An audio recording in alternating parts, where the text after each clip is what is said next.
I want to get the age-old question out of the way. Inquiring minds have to know because you're law enforcement. Is it Krispy Kreme or is it Shipley's?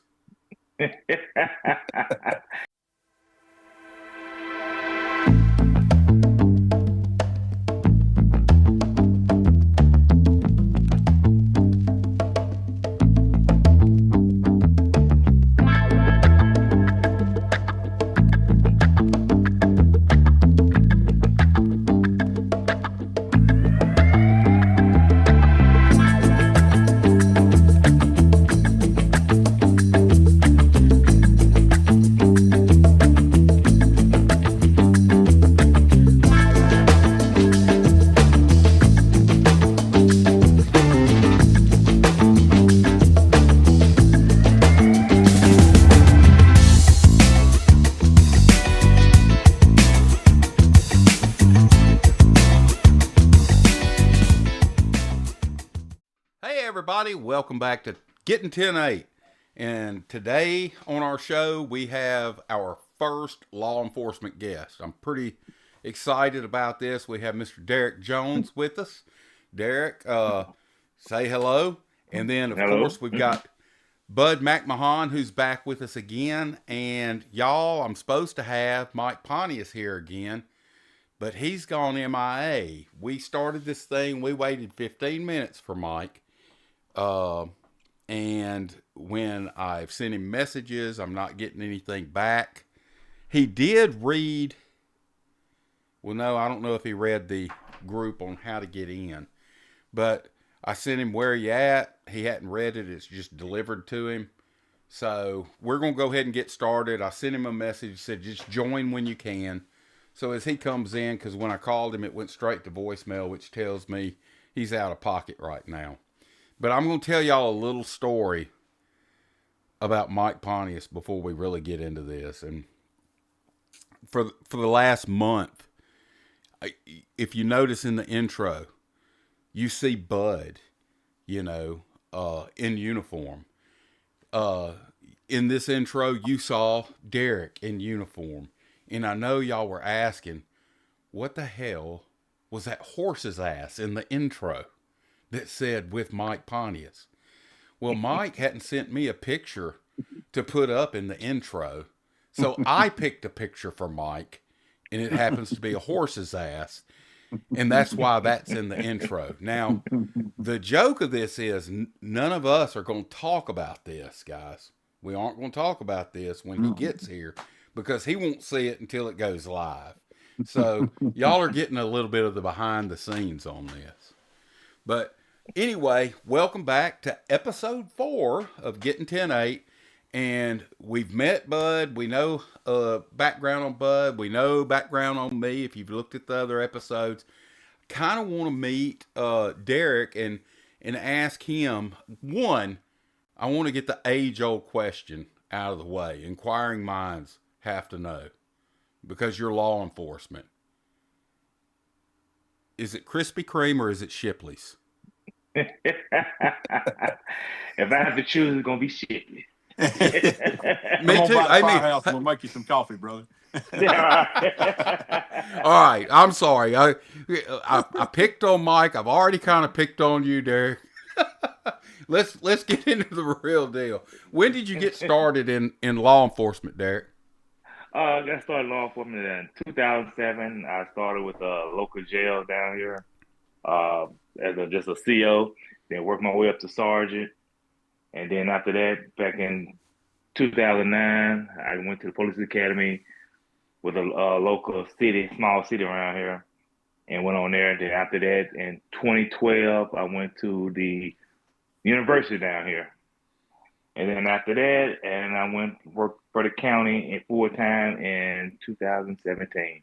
Oh, well, I got to add in. Also, I worked at the hospital. I still do Oh, okay. now. 2013. So I'm there, still there now. Part PRN. Okay. I got you. I got you. Mm-hmm. Well, the thing is, one thing, cops never stop because I've seen you do lots of details. And Mm-hmm. and for people that aren't aware, can you kind of explain what details are? Well, the details are anything outside of work or for you to get earn extra money. Either working at a restaurant, working at a football game, or even working at a grocery store just to earn extra money. Right. And what's sad is the pay for law enforcement Hmm. and for the fire department and for EMS is details or those side hustles are needed. Bud, Yep. you did home repair stuff on the side. Had a construction company and also sold rescue tools and Exactly. taught extrication. Right. And then me, when I was going from EMT ambulance to go to paramedic school, when I went to paramedic school, I wasn't going to be working, and I knew that. So to pile up money, I was delivering pizzas, just to pile up money. So when I went to paramedic school, I had a big nest egg to draw off of to get me through that. Um, but what did you always want to be in law enforcement, Derek, or was this just something that was an opportunity in 2007? Well, first I'm gonna give you the cliche answer. Ever since I was a young boy, I always wanted to be a police officer. Mm-hmm. And so I got older. That's just something I said when I was little. Didn't know that I would actually become a police officer. I started around here, around the city, started doing security for different places, the restaurants and nightclubs and things like that. And I said, you know what? And I seen the asset people want to, need a police officer, and I just joined. I Right. just wanted to make a just pretty much just wanted to make a difference. And folks, I don't know because we're on camera. I don't know if you can't tell, but Derek is a mountain of a man. He's a good sized man, and I mean his arms. He could pick me up and throw me around like I wasn't nothing. So that never hurts when you're getting on the academy. Those selection officers sitting there looking and going, "Oh yeah, he's going to be the dude." Yeah, they used to call me High Tower in the Yeah. academy. Yeah. Oh, just like Police Academy, Hightower. You remember the Before show? this came right there. That's right. Well, at least they Yeah, didn't I call you remember the that show. guy I that love made all those the movies. irritate. Yeah. At least they didn't call you the guy that made all the irritating noises. Well, his name was Jones, and so my last name Jones. So, So but I they actually called you like it, Hightower Jones. Jones. But now, look, High if Tower y'all hear if y'all hear me say Debo, that's his nickname. So, and I happen to know that, and I happen to call him Debo on a regular basis. We got about $200, didn't we, Debo? Right. I got $200. I got about $200. That's right. So, this whole episode, I wanted to take us in a lighter direction because the last episode was, well, let's face it, it was kind of a therapy session for me and Mike. This episode, I wanted to keep it light, and heck, the intro is showing that with what I've got Mike Pontius coming up as, but I know that when I started in EMS back in the 80s, and Bud, when you started in fire service back in the 80s, hazing wasn't looked down upon like it is these days. I mean, we called them firehouse pranks or ambulance station pranks, but now they would call that hazing and drum some of us out. So, just curious, did you experience in 2007, Derek? Did you experience any practical jokes being the new guy coming in? What kind of stuff did they pull on you? No, not really. I haven't. They pretty much it was always happening for me to join them on 18. So we pretty much didn't pay no jokes on me Okay. Well, look, let me that I tell you can think something. of. You better be glad you didn't come to an ambulance station or a Well, firehouse. fire Cause, service. Yeah. Yeah. 'cause- Yeah. well, We one, had we were there 24 hours a day, bud. We lived with these exactly. guys. Yep. So it's like picking on a 100. little brother when you got a new kid in. Absolutely. You know. It is. No doubt. So, Bud, what are some of the pranks that that you participated in, or maybe if you don't want to talk about any you participated in, tell them about some that you witnessed. How long is this podcast? As long as it takes. Hey, well, one of the ones we would pull on the young guys when they first came in, the Station 1 was downtown. It used to be the old Red Carpet Inn. Right. And they all claimed it was haunted. And behind the bedroom was a void that all the HVAC and stuff ran through. Right. And we would go back in there and we would put a speaker and move one of the speakers and with the intercom, and he's back there, and we were either back there with cans, and about 1 o'clock in the morning we'd start pulling them cans or making sounds in there, and buddy, they would come up from there thinking it was haunted, and we'd run fishing line through the air conditioned vent and around and put something on their nightstand, and about 1 o'clock in the morning we'd get back in there and pull that fishing string and drop that stuff off. I mean, it's just one after another. It's funny you should mention that. Dealing with the situation, just walked back in the door for 5. Didn't have phone. He's out, he says. Mike's not going to be here. Okay. Well, Mike, that just truly makes you the butt of this joke then. Yeah, that's right. That's right. That's right. That's right. Just wait till you watch this one, buddy. We love you, Mike. That's right. That's right. But we had a lot of different stuff. We had a captain that was scared to death of snakes, and he would every shift he'd get off, he'd go by a freezer. We had a deep freeze full of ice that we'd bag up just in case for emergencies, or we had an emergency scene, we'd have ice, or tornado, hurricane, whatever came through, we'd have ice. Or anyway, fighting fire, y'all overheat and fighting fire and all that turnout gear. Oh goodness, Lord! We'd take it off. It didn't matter. Even in the summertime at night, we'd take the gear off and steam would rise off of us. We'd be so hot inside of that gear. Yep. But we found a mounted rattlesnake with his mouth open, and we put that down in that freezer. And when he opened up that freezer top, and that rattlesnake was about right there at the top of that freezer, he hit the floor behind it. Hit the floor. Did he pass out? No, he didn't. He almost did, but he jumped back and got to stumbling and wound up hitting the floor. I got you. We had one guy all relaxed one day on the couch, and up there at Station 1, he was all scrunched down on the couch, his arm leaned over the arm, and I was up in the radio room. We called it, and there was a family up there had some babies, and they went in the radio room just to keep the kids' noise away from, the firefighters and all. Anyway, they left. Well, I went up in the radio room, and I had got a diaper from my house with my kids, and I had took cedar-colored caulking and put it in that diaper and let it set up where it wouldn't smear. And I come out of that radio room just raising sand. I mean, raising sand. And Frank Newsom, he tipped his head backwards like that. And I said, Frank, look at this. And I let one side of that diaper down, and that cedar looked like that kid had put, and I just pitched it over on him. And he liked to come unglued getting away from that.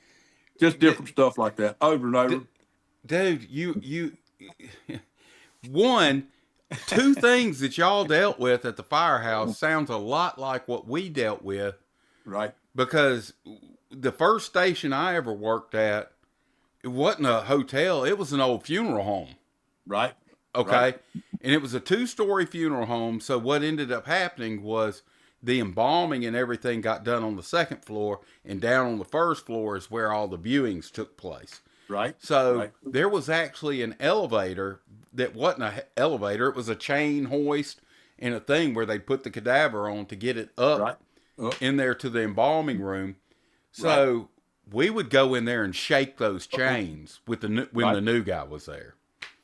And then when you talk about the baby diaper, this is even grosser than that. Medics are notoriously gross when we do stuff. But the guy was also a fireman. I'm not going to mention his name. He was a paramedic, fire rescue, and he moonlit at the ambulance company. And they this new guy comes in, and I know they're going to mess with him. I don't know. They hadn't clued me in on what it was until just before we were all getting ready to turn in. And they're like, Rob, go get me some ivory and some warm water. I said, okay, I know what they're doing. He got a 60cc syringe, and they had been talking to this new guy, his partner, because I wasn't on the truck with him. I was on the truck with. Sorry, mention that name. Anyway, I didn't mention the last name. It's all right. I can beep it. I have the ability to beep. There you go. So anyway, he got this 60cc syringe, and he had put ivory soap in there, and this other guy's partner had been pumping him up about, man, the only problem with working with him is as soon as the lights go out, he starts doing it himself. You know, he's doing self-service. I did it again. Had that syringe up under the sheet, and he was sitting there going, hitting his leg and go, oh, oh. And this other guy, the new guy, was like, dude, stop. Don't do that. Don't do that.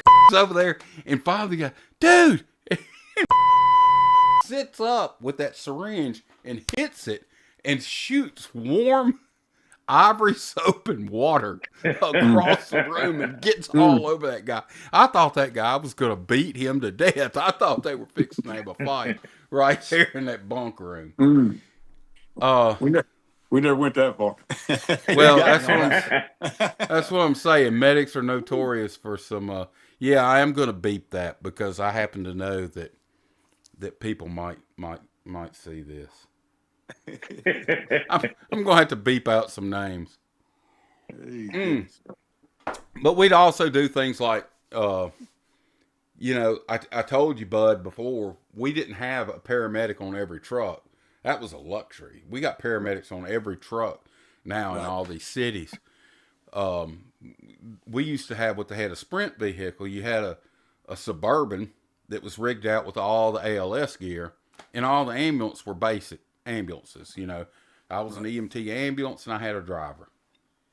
And we'd hit the streets, and if we needed the paramedic usually rolled with us.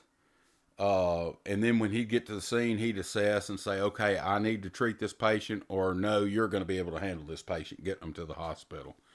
And if I went on a call and he's on another call, we might have to call because there's one paramedic and there's 4 of us basic trucks running around. Right. So he's just getting to the closest one that he can. And a lot of times, if you didn't have the paramedic go with you, you just load up, treat the best you could, and get them down to the hospital. But if you needed him, you'd call him and you'd meet him en route. You'd be heading to the hospital and he'd meet up with us.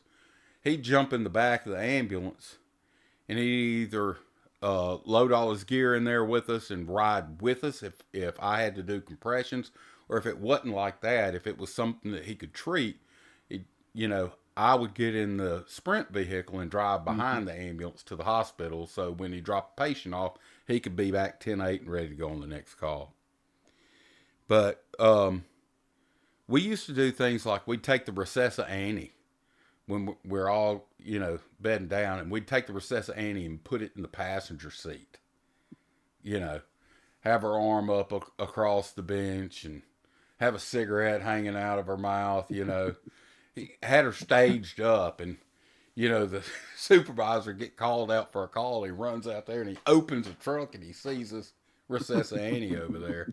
And they jumped back, but then when they realized it was Recessa Annie, he just took off. We got to the call. He's got Recessa Annie still sitting over there, leaned up, got a cigarette in her mouth.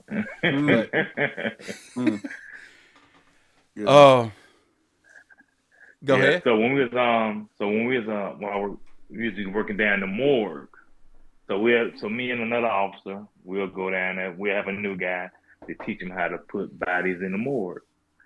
So this is at the hospital. Yeah, correct.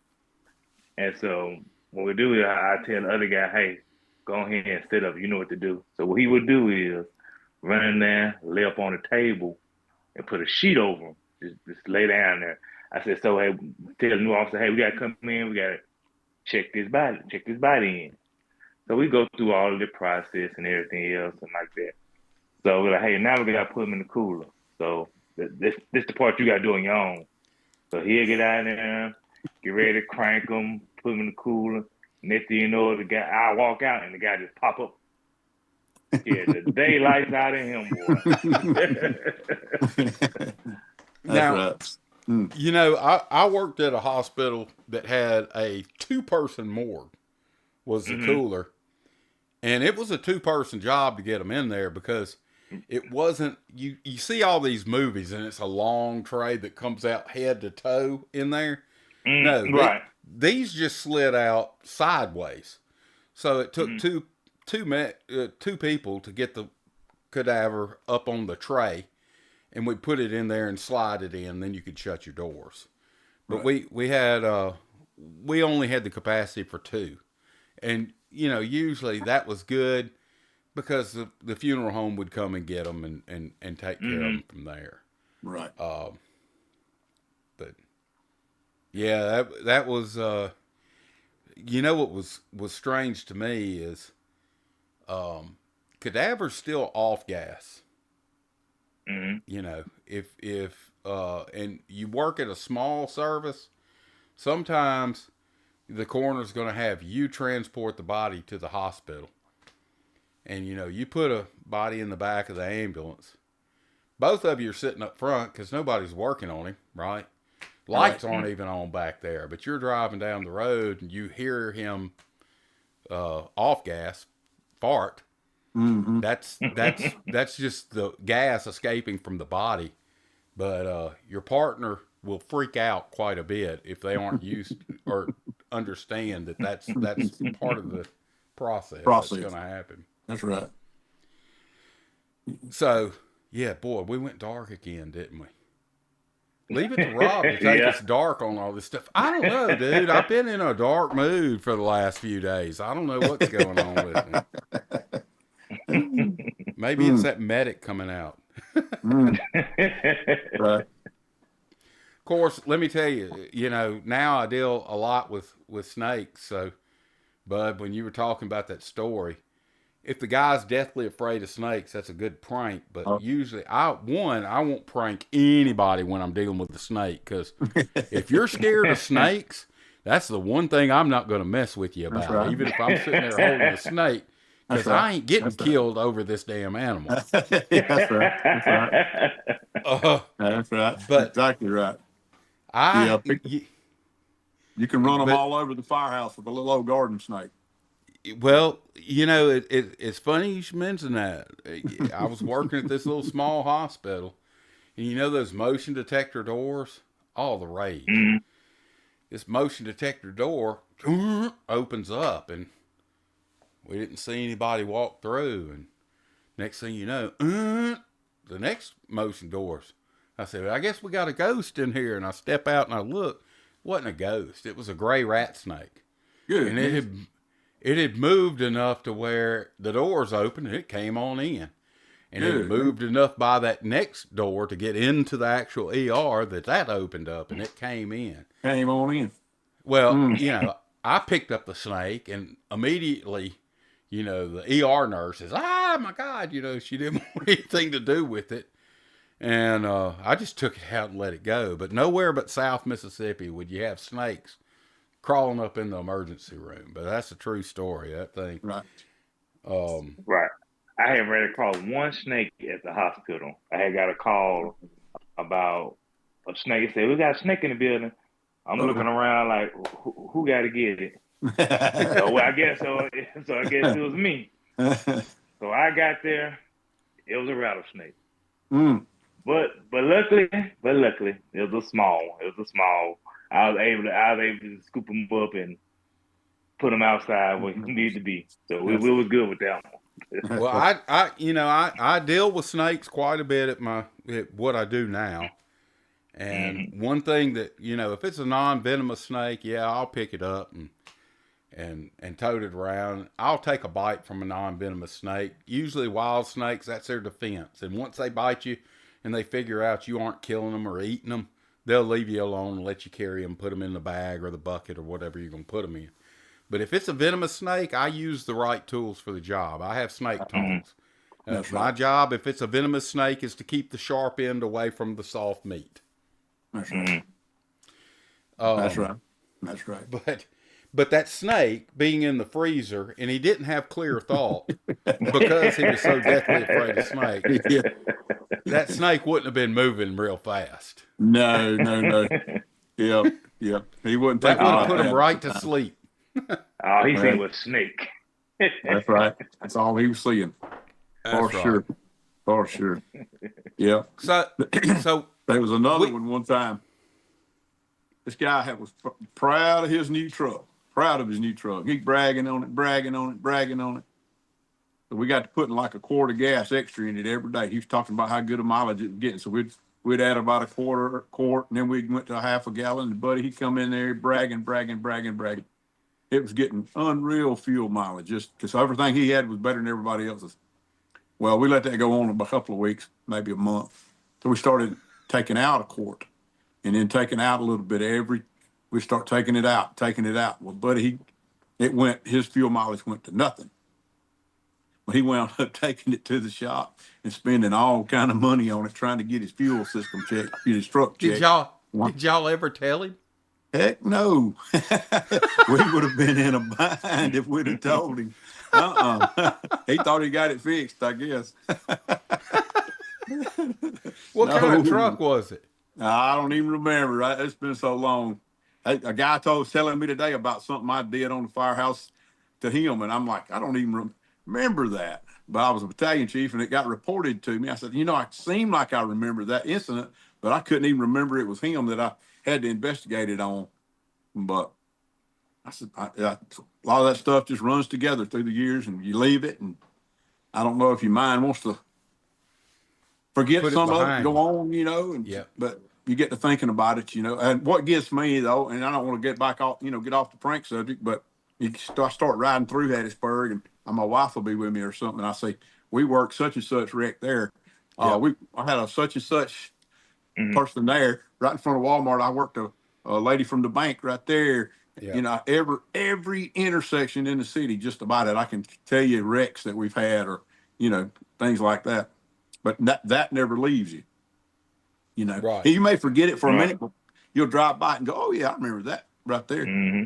So, First baby I ever delivered was on a bus stop bench in front of a grocery store yep. on Pass Road down in Gulfport, Mississippi. And Mm-hmm. every time I drive down Pass Road, I go, that's where I delivered the first baby I ever delivered. we That delivered our baby first would one. be 40 years old now. We delivered our first one in the Wow. Hattiesburg jail. Wow. Yeah, sure did. That's been a long time ago. Sure was. Lord have Hmm. mercy. What'd they name that kid? I don't even know, man. We got it Bailey? out there, handed it to Bailey? the guys, the medics, and off they went. So, They should have named that baby Bailey. Bailey. yep. But yep, it's been a long time. A lot of good things, got a lot of good times. But a lot of things we grew from and made our life stronger. And I always said that which don't kill you only makes you stronger. So That's it. That's true. So, That's but, true. yep. Well, I had a couple more topics I was going to talk about here tonight, and one of them was I was going to talk with Mike about. I guess I'm just going to tell people. Mike has a huge barbecue cook-off that he puts together every year, and it goes to a great foundation. This foundation is set up for people that are dealing with cancer treatment down on the coast. And it's not so much helping pay for the treatments or helping pay for ambulances or anything like that. But if they just need a cab to get them to or from to get their treatments, it'll pay that. If they aren't from that area and they need a place to stay, that foundation will help them with a hotel room or something like that so that they can get their treatment. So this barbecue contest, he's been doing it for 5 years, and it just grows and it grows. And he's got like 10 teams competing in it against each other. And he charges $40 a head for everybody to come in. And for that $40, you go in, he's going to have 2 live bands in there. You're going to get to eat your fill in barbecue. There is 10 different teams with 10 different briskets, 10 different pulled porks, 10 different chickens, 10 different, they, all the stuff that they have that they're submitting to the judges to judge, the rest of it they're giving out to the people. And That not sounds like only a good that, time and a good cause. Sure it not is. only that, the cattle tank where you put your water, it looks like a big swimming pool. They got one of those bad boys filled up with Cokes, Diet Cokes, all your drinks. And then they've got another one set off to the side of it that's filled up with all kinds of different beer. So for that $40, you go in and you're getting your fill of barbecue, you're seeing live music, and you're getting free drinks. And it's a good time. It's really a good time. You just need to bring you a folding camp chair. Right. So you got a spot to sit down. And they run that thing from like 11 o'clock to 5:30. And it's called La Cusa. And I'm going to, in this video, I'm going to real quick flash up a poster of the La Cusa poster.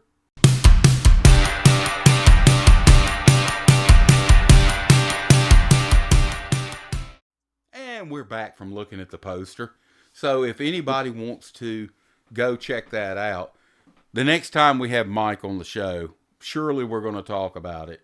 The event is October the 18th. I just say that, and I know it's April. That's 6 months away. But you need to start kind of planning. A lot of people are big planners. That's a Saturday, and it's down in D'Iberville, Mississippi. A good time is had by most and all, as far as I'm concerned. And look, if y'all are interested in going, I'll be more than happy to sponsor and pay for y'all's tickets to let y'all go down there. Oh, I appreciate it, buddy. I appreciate it. I do. I'm good, but I'll probably go to it. But you ain't got to buy it. I promise you. Well, it goes for a great cause, like you said. That's why I don't mind supporting it for sure. Yeah, for sure. Right. Yep. And look, I tell you what, Derek, it was great having you on. I want to make sure you will come back again in the future, huh? Yeah, correct. Yes. All right. So, but I'll have to give you a forewarning on what the topic was. The topic tonight was supposed to be pranks and talking to Mike about La Cusa and how it came to be. I dig that background. You got the thin blue line behind you there, brother. That's right. And one of the things about this, when I made these backgrounds up, I said I want people, when they look on here, they can tell exactly what part of first response you're coming from. So you can tell the medic, the fireman, and the cop. PD officer. That's right. That's right. That's right. Yeah, That's right. It's opposite for me when I'm looking at this monitor. I had to correct myself. But any closing thoughts? Now, what I would like to close, because this is probably going to be my last time for a little while. If there's anyone on here considering first responder, whatever field it is definitely an honorable field, and it's a field that you can serve your community and help them, number one. And it's also a field that you can better yourself in. It'll make you a better person all around. Absolutely. Because the more you help others, Right. and the more you care for others, the more you will grow in your own inner strength and spiritually and all that. So it's definitely an honorable career. You won't get rich doing it in Mississippi at all, but everything's not about money. So, if you can help one person stay alive and, reach to that, live longer. And, as I said before in some of my others, now I'm a real religious man. If one man that doesn't have salvation, and we can extend his life to the point that he can be presented that and get that opportunity, not only have we saved his life here, we've saved his eternal life. Yep, absolutely. And look, one of the things that you had and Derek had before he just fell off, y'all had state retirement going for you. As a medic working for private ambulance companies, you didn't have that. You had 401k.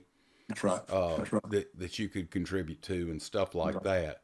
But here Right. comes Derek. Yep. He's coming back. Had a 401k, but both of you guys, y'all were in a state retirement system. So, I mean, that's really nice. And, you know, the way the system was set up for y'all, I don't know how much longer it's going to be set up like this.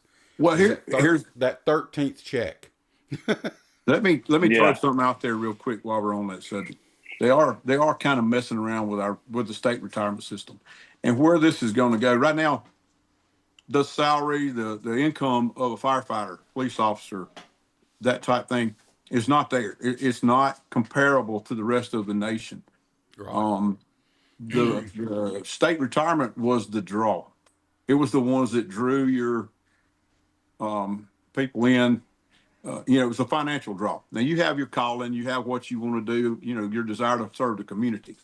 But if they take that retirement and tone it down, you're going to lose a lot of good incoming young people because Right. let's just be Yeah. real. They're going to try to go somewhere they can take care of their family without having to work every bit of their day off also. But that retirement was one of the draws for future. So, if they keep messing with it, they're definitely going to delete the pool of hirees. Right. So, Well, from what I understand, you're safe. And right. We are. you're We safe, are. Derek. Absolutely. If you were already in the system, Absolutely. 100%. if you're an employee or if you're a retiree, nothing changes for Correct. you. But It's the new hirees. that's right. It's the folks as they come on, they're going to be in a different plan, and Right. it's not going to be That's as attractive. lucrative for them. So Exactly. they're going to want to have more of a salary for that, Exactly. or Correct. they're going to bounce over to the next state or Right. the one on the Correct. other side Right. to where they can get paid more. You can go right down Right. into the panhandle of Florida and Escambia, all them guys down there. That's super departments down there. I mean, just super guys down there, all Right. down through the panhandle, all down into Florida. You get very, very competitive pay. I mean, the further south you get, the better pay is. But I mean, that's a shame.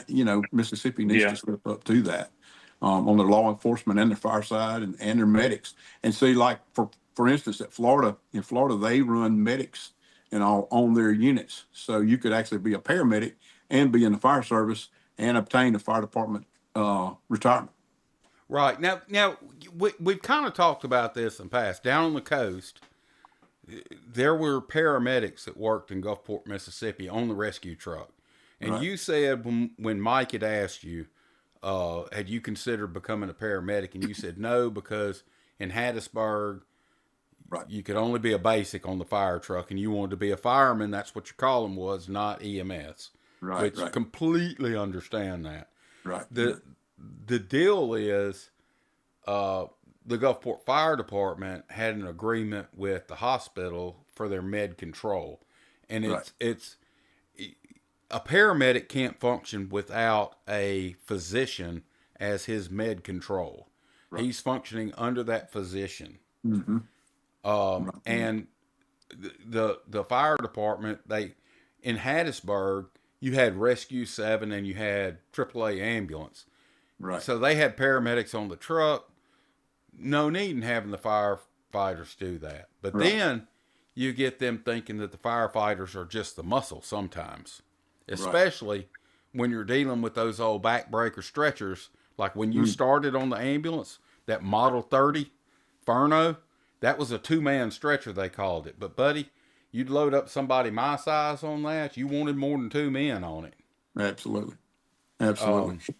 If I'm not mistaken, we had a couple of guys back in the day in the mid '80s, late '80s that were paramedics and was working for AAA and the fire department.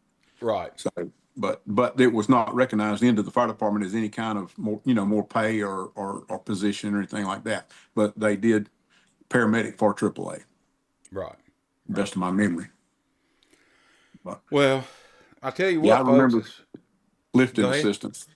I said I can remember that lifting assistance call. 2 o'clock in the morning, get up out of bed to go help load a patient in the ambulance. Yeah. Uh, especially you love. They're up that stairwell that goes Mm-hmm. up and makes a 90-degree turn, and Mm-hmm. you Yep. can't do it with a stretcher. You got to do it in Nope. a chair Exactly. carrying down a flight of stairs. That's Uh, correct. and my thing was, I always wanted a partner where I don't have to call for the fire department. I don't want to Right. be that medic. I'm going to Right. cowboy up. I'm going to carry my own water. That's right. Absolutely. Hmm. Absolutely. So, Absolutely. Yep. I got one of our young guys. Well, he's not young now, but at the time he was one of the young firemen. He had been on, I don't know, 6 years maybe, and he was helping on a lift and assistance call coming down the stairway, and he wound up messing his back up to the point he had to retire out of the fire service yeah, yeah. because of that. Um, Yep. He lost his fire service opportunity. well, I've thrown this up But on my Facebook page a few times. It's that picture of a Furno M30, and it says the Furno M30. The reason all us old medics are crippled now. It mm-hmm. was we called it the No doubt. backbreaker for a reason. We actually made a thing at the firehouse out of old fire hose and pipe bowls. We put it together out of fire hose and made like a web, and we would run our pipe poles through it. We'd log roll our patients, slide that up under them, and roll them back down, and run the pipe poles through it, and help stand patients up with that fire hose that we made. That's been years ago. Now I think they sell something like that on the market for thousands of dollars, but it's just something we put together at the firehouse. Right. But it worked. Yeah. It worked. All right. Well, look, thank y'all for coming, and Absolutely. thank y'all for showing up. Mike had some stuff that was Absolutely. going on. I hope he's okay. I hope everything's okay. But that doesn't take away the fact that he's going to be a horse's ass for the intro on this video. But definitely thank you for having me on. Yeah, thank you. Absolutely. Derek, Nice to meet you, brother.